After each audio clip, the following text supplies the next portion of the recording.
welcome to My Security TV and our Tech and Sec Weekly.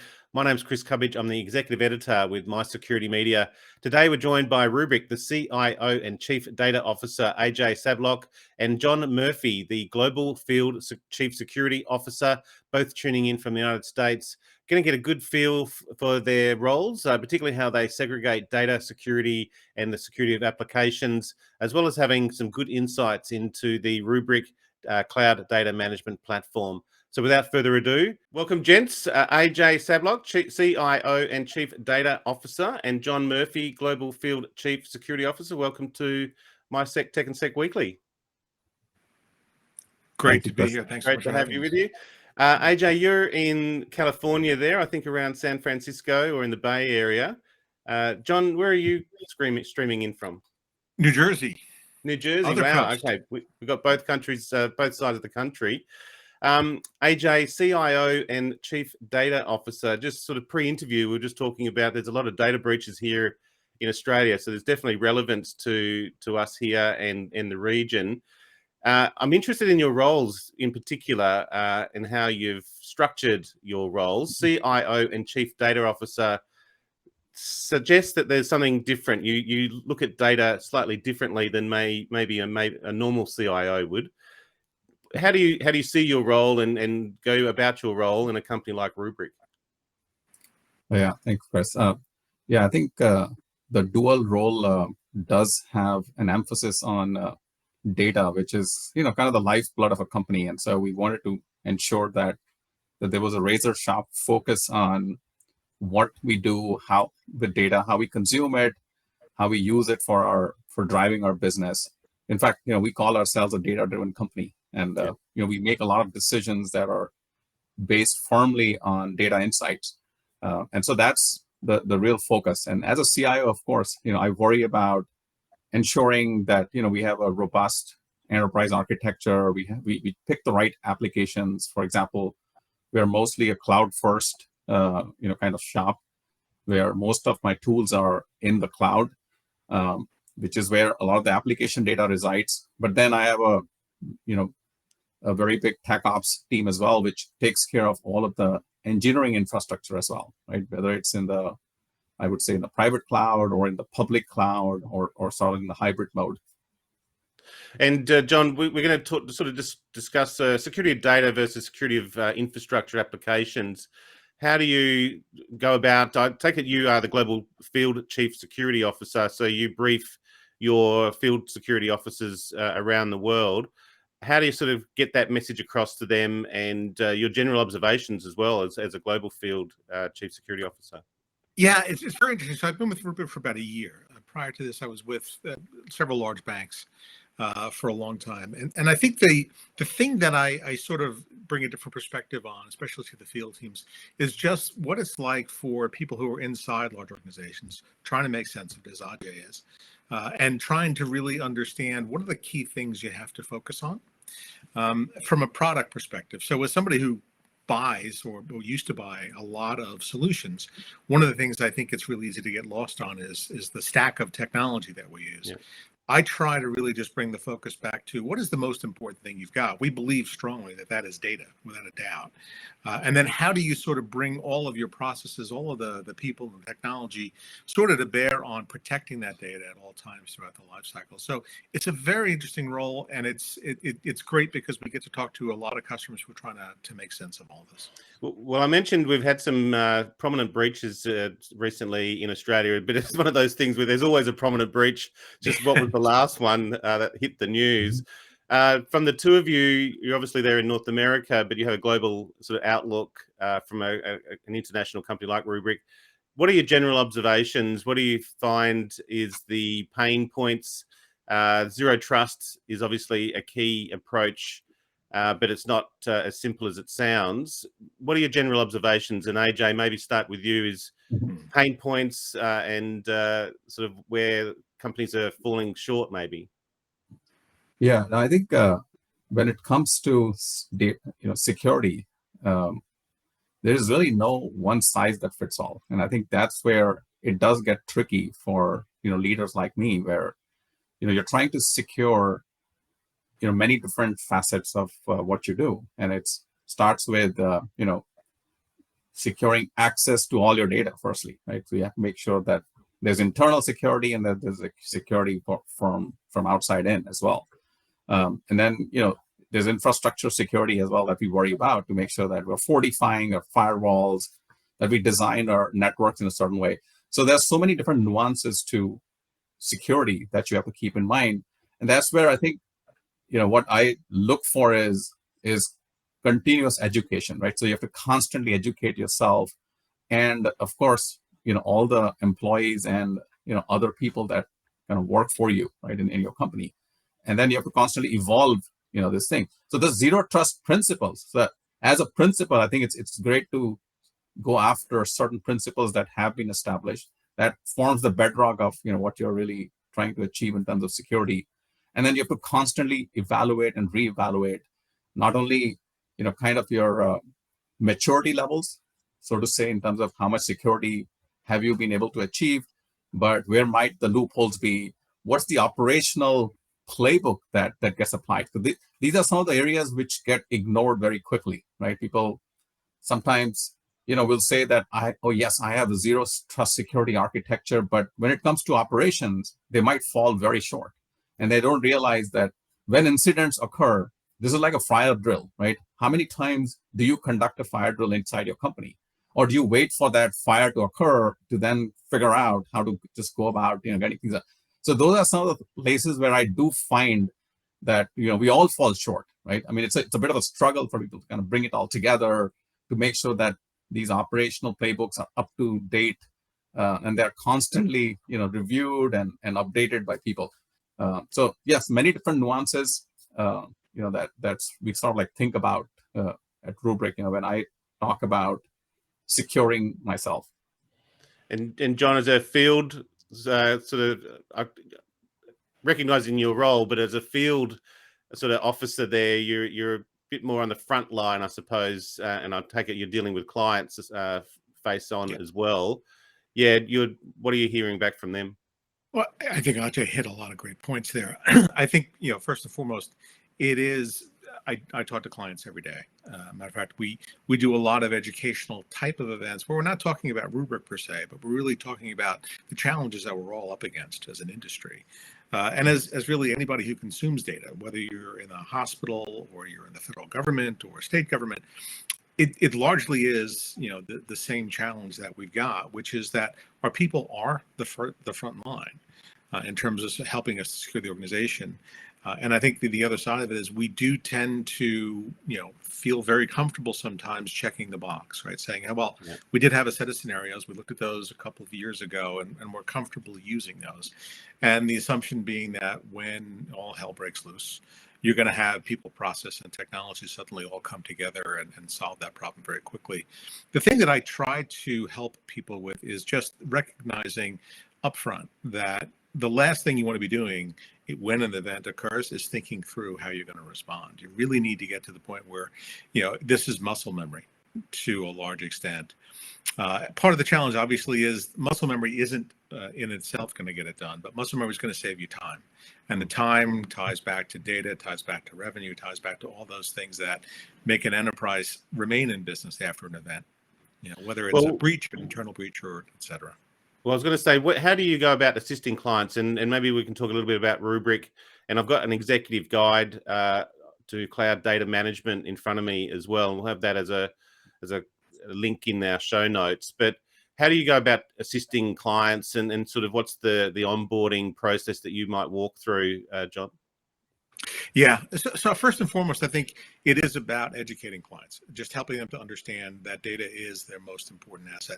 I've yet to meet somebody who doesn't think that, but certainly the challenge comes down to really appreciating in the event that you have some kind of an event to recover from, whether it's self-inflicted or whether it's you've been hacked, you've been attacked by somebody outside your organization.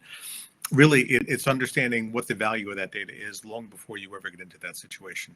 So if you look at what Rubrik does, and this is part of my reason for joining Rubrik, we spend a great deal of time in industry trying to understand the type of data that we have sitting on the network. And if you're in a production network, you don't necessarily have the ability to consistently scan across that network to look at what you have. You rely on things like backup as a service, very common IT services that we don't tend to think about very much. And then you start to look upon the data that's on the network as something that will always be there. What I try to get people to imagine is, number one, that having data sitting on your production network that is available and discoverable by your own resources or resources of people who get in is a terrible thing. And then the second thing is you really want to be able to get to the point where you can use that as a source of ongoing intelligence about what you have in your environment. So simple things from a risk management perspective, just making sure you understand where is your most critical data? What is your most critical data? What are the most critical applications you have, and what's the order to bring those up in?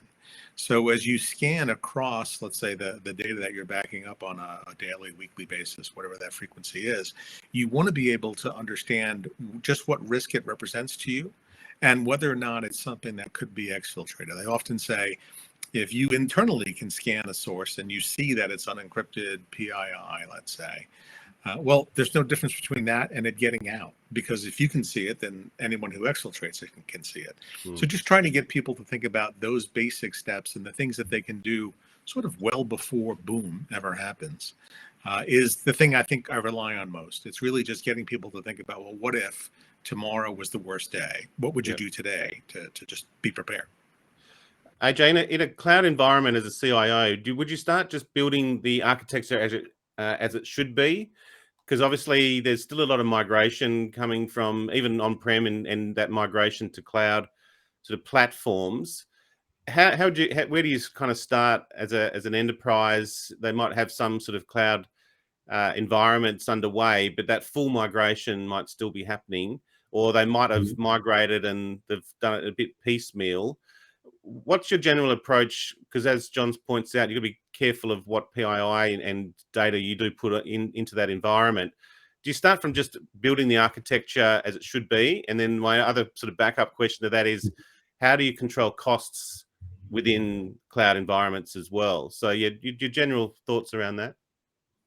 Yeah, so I think as you start your cloud journey, obviously, the public cloud kind of comes with its own, set of security challenges, so to speak. I mean, you are in a public cloud space, and so I think you have to first secure your fundamentals, which is that look at all of your firewalls and networking policies, make sure that you've designed your segments really well. Yes, I think the philosophy is not a whole lot different, right, from what you typically do in terms of securing your own private cloud. I think you apply sort of the same principles.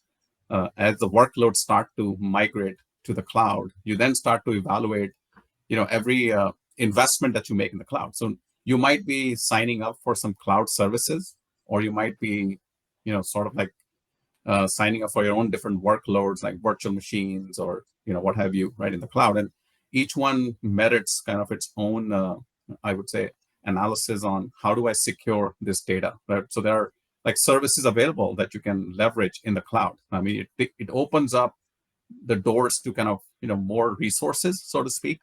So the question is, how do you leverage those resources? And and when it comes to cost, obviously, cost is a factor of how much different your architecture is, right? When it comes comparing private cloud to public cloud. And I think, like I said, if you apply some of the same principles, you can kind of keep the costs optimized in check.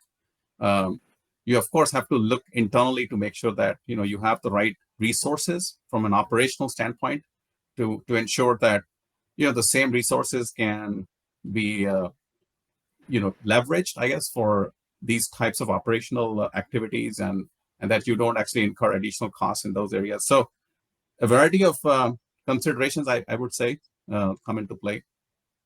And the platform itself, the cloud data management platform, and you've got Polaris SaaS platform and Rubrik Mosaic. I take it they are layered, they can be rolled out individually, or they come together, and how do clients generally sort of onboard these? Yeah, so I think when it comes to the Rubrik Security Cloud, right, it's a one-stop shop, right? And I think that's the I would say attractive part of this is that you have a single pane of glass. You're able to kind of go in and look at all your workloads, right? So whatever Rubrik supports, either in the public cloud or in the private cloud, I guess it can be reviewed, it can be monitored, it can be governed from a single pane of glass. So that's essentially how you sort of like start to seamlessly glue security across these different planes together, right? And I think that's honestly one of the advantages I have, right? Is I run the Rubrik on Rubrik program, and I leverage the Rubrik Security Cloud to obviously to use all of its features. So the dashboard itself starts to give me metrics on how well am I doing, right? So I'm able to actually go and basically score myself on, is my security healthy, is my data properly governed, where is my sensitive data, and what am I doing about it, right? And what am I doing about being prepared for ransomware recovery, right? So now all those metrics are available in the Rubrik Security Cloud, which of course we leverage internally, right? And I think as and when the recommendations come, my team is kind of on standby to go investigate those recommendations and say, okay, you know what, here is our timeline, this is how we're going to achieve it. So yeah, I think it's an iterative process. It's like I said, constant evaluation, and then periodic reviews to make sure we're on track. Yeah. John, maybe you can talk us through a typical sort of client profile and how they would sort of bring Rubrik in. I take it, how much configuration is required? How much change in their own business systems and workflows do they need to make? Or is most of this sort of just going to learn what they're doing and start to apply, in terms of whether it's an application, whether it's data, the segmentation approach as well, start to give them that visibility? Yeah. So it is really about simplicity. I would say first and foremost. So Rubrik started, our first journey was around simplifying backup. I mean, that was our original business model, 7 or 8 years ago. We sort of pivoted 5 years ago, I would say. As ransomware became more and more of an issue, what we recognized was the model that we have. So as we ingest data, we know that it is safe, that you cannot get to it. No one else will be able to get to that data. It's only Rubrik that has access to it. So as we saw that, and we had clients come to us and ask for help because they had an event of some kind, what we realized was that we could start to provide a whole lot more intelligence. And so that was Rubrik's, I would say, second life. Really was just understanding that we are a data security company and we have tons and tons of value to add there. And so that was, probably about another 2 years, we get into the current incarnation of our strategy and where we see data security going. And we are a one-stop shop really for data security for any company. A lot of it has to do with building on that block that says that we are absolutely immutable. And that we are going to partition, essentially separate your data from the production network. That does a number of things for you. Number one, it opens up that data to be evaluated and to be analyzed and to be used as a source of that intelligence. Number two, it prevents you from having to worry about the bad guys getting access to your network, because even if they do penetrate your network defenses, and realistically, defense in depth is critical. It'll always be, but there'll also always be gaps. What we're saying is that pretty strongly, we have the ability to help you recover. And then we augment that. Obviously, we have a rapid ransomware response team whose only job really is to work with customers. If they think they've been hit, if they think they have an issue, they call us. And we stay with you from the time you call us until the time you tell us to go away. And our only job there is to help advise. How do you recover? How do you plan your recovery? How do you stage the data that we know is safe? And then how do we bring things back up into the environment in the way that makes the most sense? Now, obviously, we don't necessarily know how a customer environment should come back up and in what order and what applications are critical. That really does have to be part of what the customer brings to this equation. But given that playbook, that overall understanding of what's most important, we can quickly help you to recover that data and be back up in sometimes hours. Well, I think we've seen that. I was going to say, key differentiation with Rubrik is also the warranty offer of 5 million. Ajay, talk us through that, because I think it's been around for a little while, I think, as well, that warranty offer. And how does that work? Because I think that's a key, it shows the confidence, I suppose, that you've got. No, it certainly does. I think the warranty offer, up to $5 million is a powerful statement, right, from a product company like ours.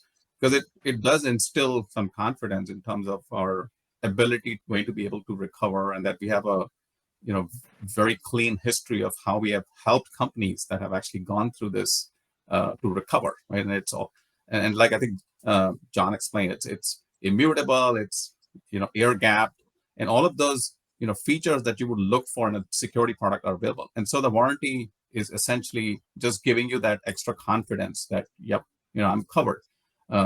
So how does that really work? I think it's really dependent on the amount of data that people are able to protect.